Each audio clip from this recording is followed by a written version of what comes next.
જય શ્રી કૃષ્ણ મિત્રો. એક મોટી ઉંમરના બાપા હતા. જ્યારે એની એક ઉંમર થઈ ગઈ ત્યારે તેને એમ લાગ્યું કે તીર્થયાત્રા પર મારે જવું જોઈએ.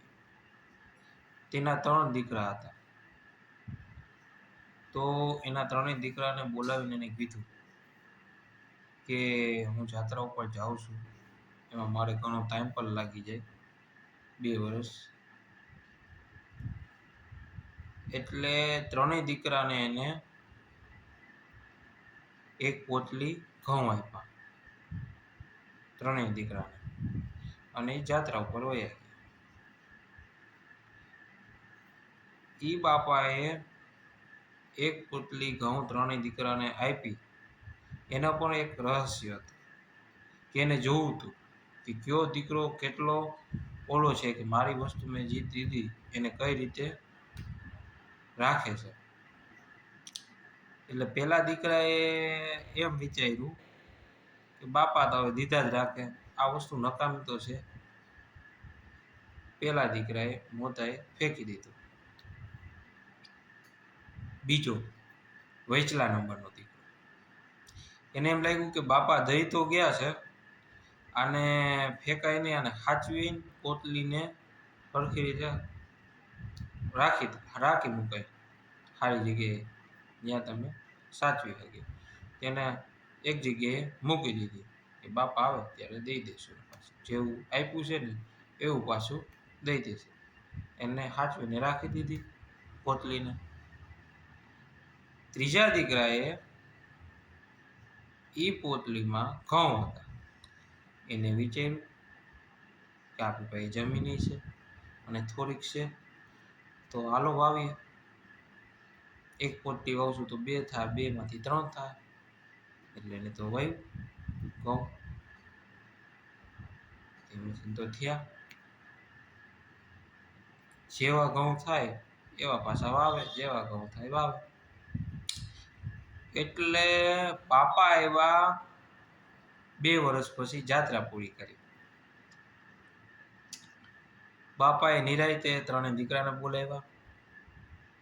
મોટા દીકરાને પૂછ્યું કે હું તને ઘઉંની પોટલી દઈને ગયો તો એનું તે શું કર્યું?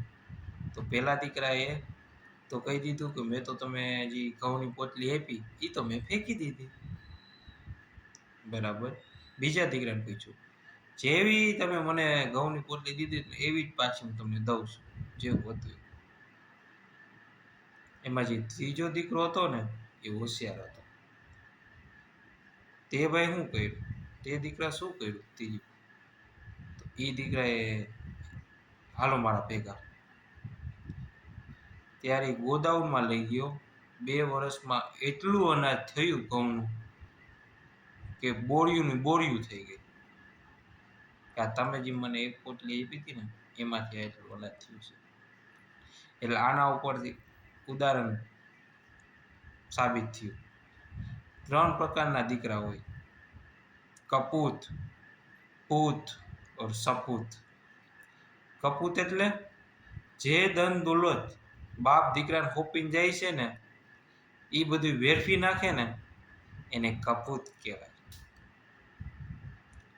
અને પૂત એટલે જે બાપે દીકરાને આપ્યું એ જ દીકરો એના દીકરાને આપે, જે આપી ગયા હતા એ જ, એને પૂત કહેવાય.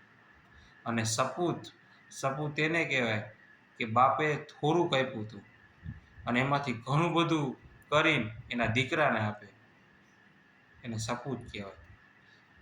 કે બાપે તો થોડીક જ પૂંજી આપી હતી, પણ એમાંથી સમજદારીથી, બુદ્ધિથી, મહેનતથી એ એટલું આગળ વધી જાય છે ને કે ઘણું બધું બાપનું નામ કરે છે સમાજમાં, એને સપૂત કહે છે. જે એક પોટલીમાંથી ઘણી બધી ઘઉંની કરી નાખે છે. એટલે મિત્રો, જીવનમાં આપણે વિચારવાનું છે કે આપણે શું બનવાનું છે.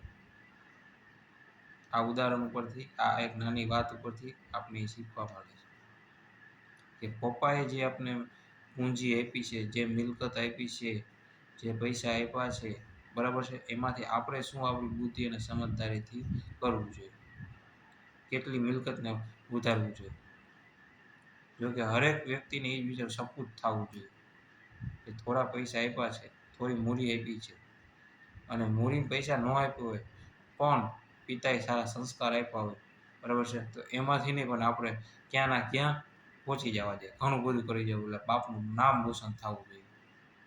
આપ્યું એ પણ સારું જ છે, એને મિતાઓમાં એને ઉજાગર દો, એક ગણું આપ્યું હોય 10 ગણું કરો, અને આપણા દીકરાને આપણે ભોગીએ, નામ રોશન થાય આપણી પેઢી. Thank you.